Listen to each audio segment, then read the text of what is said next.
So in episode 5, Korra goes to Republic City to support the Southern Water Tribe against her uncle's invasion and leads a peaceful protest. But there's an attack on the Cultural Center. Interesting. Let's see how Korra handles this. Hey, stop! Let's see how Mako handles this. Mako encounters some firebenders who, upon their escape, happen to drop a detonator. Really? I saw a firebender running away from the blast. The North might not be responsible for this. Of course they're responsible. Who else would it be? Korra, the story's making extra effort to make you look really stupid right now. Maybe you should just turn around and leave. There you go. Why are we following Mako? What does Korra have to do with any of this? Look, they even conveniently color-coded the bombers red, so there's no way they could be confused with Northern Water Tribe sympathizers. You are deliberately siding us with Mako. Why? How can I help the Avatar? Unalaq's troops have invaded the south. But I don't think it's the Republic's place to interfere with internal Water Tribe matters. Unalaq isn't even the rightful ruler of the Water Tribe. He lied his way onto the Northern Throne. He did? Mr. President, the Avatar is here. Be warned, though, she has been known to negotiate by throwing plot in your face. Come on, Korra! Diplomacy, rhetoric, compromise, negotiate! I'm trying to save my tribe, and you're taking pictures. Oh, snap? Or more like... This meeting is over. My family is going to be wiped out, and it'll be on your head for doing nothing about it. No. I guess we should be thankful she didn't threaten to kill him. Good job, Korra. I'm sure he cares, but he can't just tell his people to go fight a battle at the South Pole that has nothing to do with them. How could you take his side? Why do you always think I'm working against you? Well, you're not helping me. I'm doing my job. Don't let me stand in the way of you writing tickets. I'm just trying to save the world. Well, you wouldn't have to if you didn't keep messing it up. What? What is this? I do not feel comfortable critiquing this anymore. It has become overtly obvious that the writers despise Korra and have conspired to make her as jerky, irritable, and unlikable as is humanly possible. And that's the line. I can defend characters, I can make fun of how stupidly they're being written. I'm not critiquing characters anymore. I'm critiquing really pissed off writers. And let me guess, Korra leaves and we're left with yep. Oh no, how is Mako going to get through this? What's Mako going to do? So Korra goes to Varric, who comes up with the idea of just taking troops down to the south without the president's permission. What would Korra do without people to come up with ideas for her? And that's a terrible idea! That's a terrible idea. Shut up! I mean, that's a terrible Korra idea. We didn't need Varric to come up with it. Korra is officially doing nothing. The most nothing she's ever done. She's never... the least...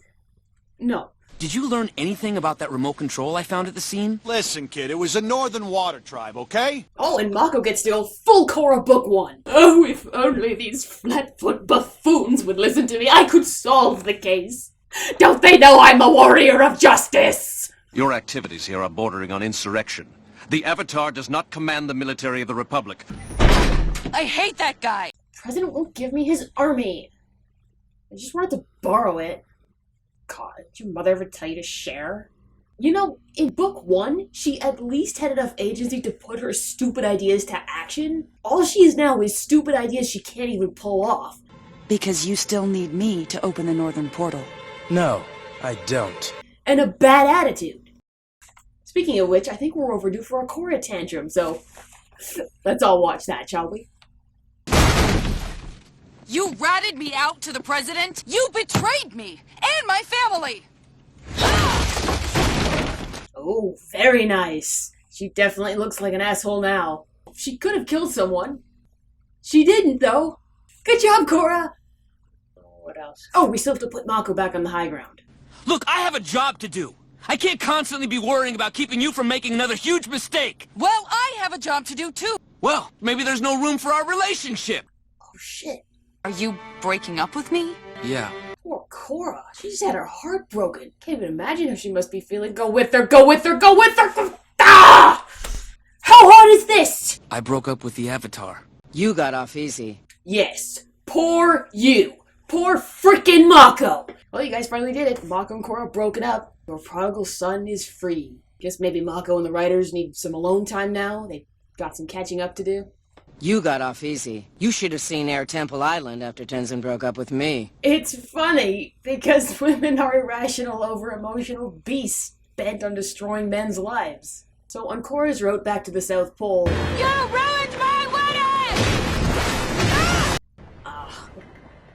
Anything else? Is there any more angry girlfriend rage you'd like to share with us, Legend of Korra, or have you just run out of female characters? So while she's battling her evil cousins, she's attacked by a spirit and tries to tame it. How does she know how to do that? She seems to be getting better at it. How? For someone with as much inner turmoil as Korra, it should probably work the other way. You mean to tell me all this time Korra's been getting better at spirit noodling and we haven't been there to watch it? Cause what, that would be too interesting? Too much like Avatar? No, we need to watch Korra flip out in a relationship garbage and just overall crap! In this entire episode, what did we accomplish? Korra goes to Republic City, is proven wrong, has her boyfriend call her a failure to her face twice. I support whatever decision you make. Right. Tries to get an army illegally, still can't do that. This entire episode was an exercise in Korra failing and having other characters call her crap to her face. What was this meant to accomplish?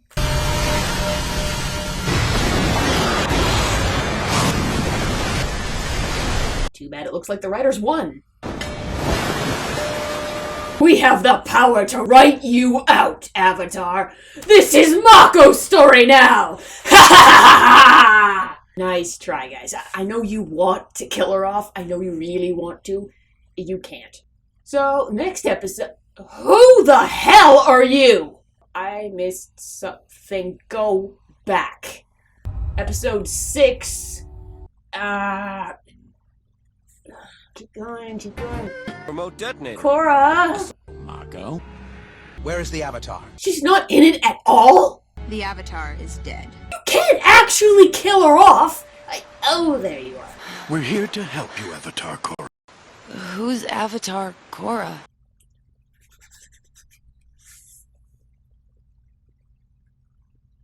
You know what? I changed my mind. Kill her. A dark energy has infected her. Yeah, it's called bad writing. We must purge it before it destroys her avatar spirit. Whatever. Destroys your avatar. You're making this up. You are making this up on the spot. Scrap everything. Her avatar spirit is broken. Didn't we just fix it? No! Unless, I don't know, was all of Korra's over-the-top assholery actually a symptom of her being infected with a dark spirit? Can't decide if that makes me feel better. You must regain your avatar spirit. If you don't, darkness will engulf the world. This is sounding a lot like a rewrite. Did we get bored with Korra's ass-face antics? I have an excellent idea. Let's change the subject. My name is Juan, and I will show you how I became the first Avatar. Wait, stop, hold up. This is just Tarlok's box all over again. This is all just plot. Korra can't actually learn anything from any of this if, once again, she's not even here! And even wherever she is, she's a blank state with no memory of who she is anyways. That's not setting the stage for her to learn anything. That's just setting the stage for you guys to have an excuse not to write her anymore. You know how I know they're making this up? If Korra was actually dealing with dark energy inside her through all of this crap, then she wouldn't be a raging psychopath.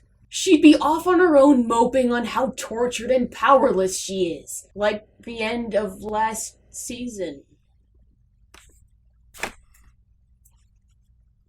Wait a minute. Broken connection to the Avatar state. This actually makes way more sense, taking it from the end of Book 1.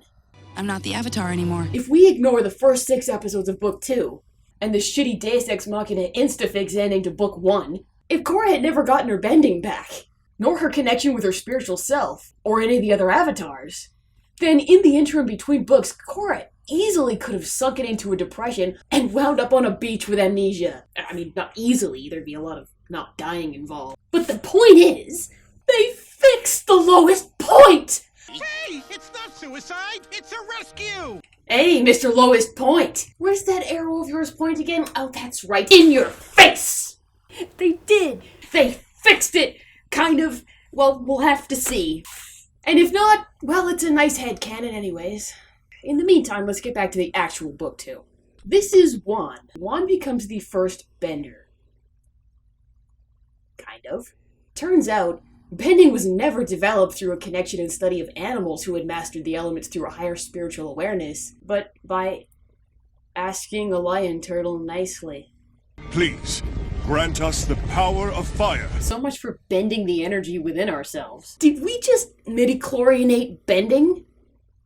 Midichlorianate is a word now, right? This is exactly what Book 1 screwed up. Using bending as a weapon to be passed around instead of a tool to explore the psyche. You guys failed your own origin story the second you forgot to have Juan actually learn to use the elements from the people they represent. So far, not better. Also, we learned that there were originally a spirit of peace and a spirit of chaos, destined to battle each other for eternity, and by extension keeping the world in balance. My name is Rava. And it's Rava that Korra needs to reconnect with. Apparently. Rava, I found you. She must confront her own past if she is to move forward. Her own past? Oh, but Korra is just Juan reincarnate. Bullshit! I am not about to review Juan as if he's Korra because they are two distinct... I should not have to explain this. That is cheating! We can only hope that she survives her ordeal. Oh, is she? Really, Korra's going through an ordeal? Korra is lying in a pond. Like, look at her. Oh, what an ordeal she's facing, standing in place, watching TV. Oh no, they moved the screen. Where is it? Where did it go? I can't. Oh, I actually have to turn. And we can only pray she actually takes anything meaningful away from any of this. Now that Batu is free, he is turning other spirits dark. And Rava can apparently do nothing about it.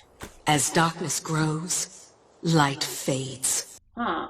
Kinda sounds like the opposite would also be true. Seriously, you're the spirit of peace and harmony. Go do your job? Actually, you know what would have worked great right here?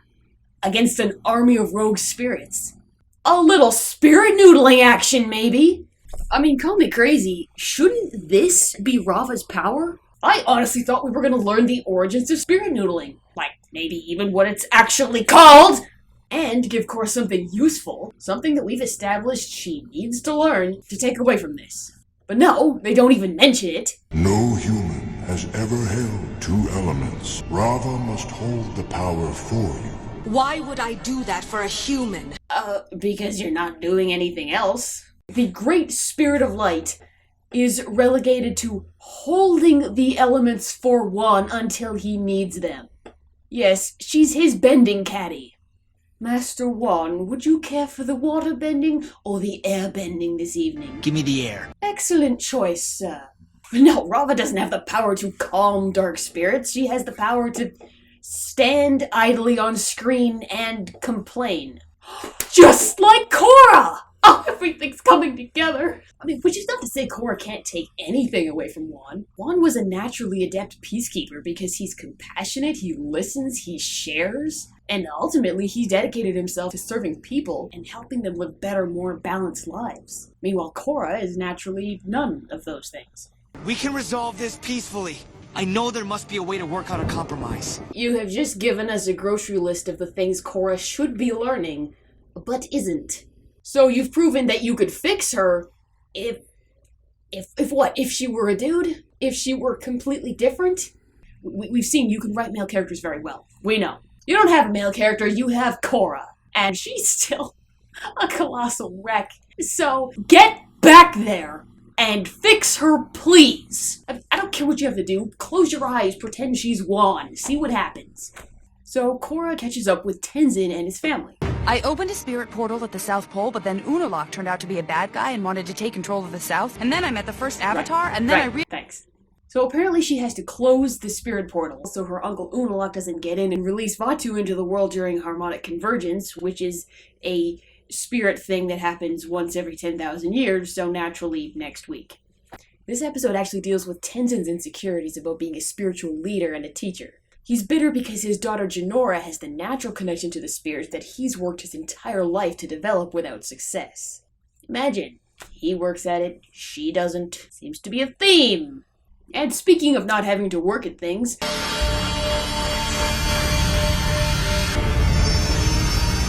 she can just do that now! She can actually do it! Doesn't stop halfway, the spirit doesn't kick her in the middle of it. No, it is now an actively functioning ability. When? How? We still don't even know what it's called. I had to look it up. You know what it's called? It's actually called spirit bending. How hard would that have been to have somebody say, "Oh, Korra, use your spirit bending"? Your spiritual training has come a long way. Captain, incoming call from lip service. Stand by to trace it. Unalaq may be a horrible person, but his spirit powers are no joke. He taught you how to transform dark spirits. Oh, did he? Is that what Unalaq taught her? When was that? Exactly. The show is actively either making shit up or telling us that things happened off screen. She didn't learn it from Juan, she didn't learn it from Rava, she didn't learn it from Unalaq, I guess I don't know! We don't know how it works. We don't know anything about it. We don't know how it could be tied to her spiritual training. And you know why? Because she hasn't had any spiritual training. I don't know. Where would be a good place for her to learn spirit bending? Let me think. Spirit world. The spirit world. The spirit world. Spirit world. The spirit world. The spirit world. The spirit world. Spirit world. Spirit world. The spirit world. Spirit world. The spirit world. The spirit world. The spirit world. The spirit world. Spirit world. Spirit world. Yeah, I don't know. But in this episode, Korra does reconcile with Tenzin. I am so sorry for turning my back on you as my mentor. Good. But I do like that Korra says these things despite the fact that Tenzin can't help her. It really feels like she needs and appreciates his mentorship. She's not just saying these things because he's become useful to her again. It was a stupid conflict in the first place, but whatever! The next episode, Jinora manages to take Korra to the spirit world. But without their bending, they can't defend themselves, and they end up angering the spirits and end up separated. Korra gets trapped in a spooky force. Ha! You know, you guys are eventually gonna run out of ways to reformat her, and... You two look lost. What? Iroh. No. Hello, Korra. After all this shit, this series pulled, ruining the spiritual philosophies behind bending, which were all Iroh's teachings. No, you don't just get to bring him back. No, you don't. My teapot! You used it to carry Rava around. Yeah, after she was too weak to move. You can still taste a little light in every cup. Tastes like crippled spirits. What's wrong? Jinora's gone and I need to find her! I don't want to be here anymore! Look at what you're doing to everyone.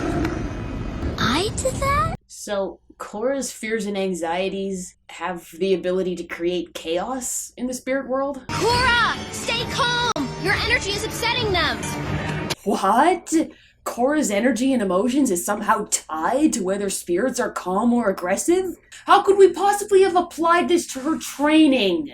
In the spirit world, your emotions become your reality. Does that mean Korra takes the form of a child because she has the emotions of a child? I can make the sun shine? You will find that if you look for the light, you can often find it.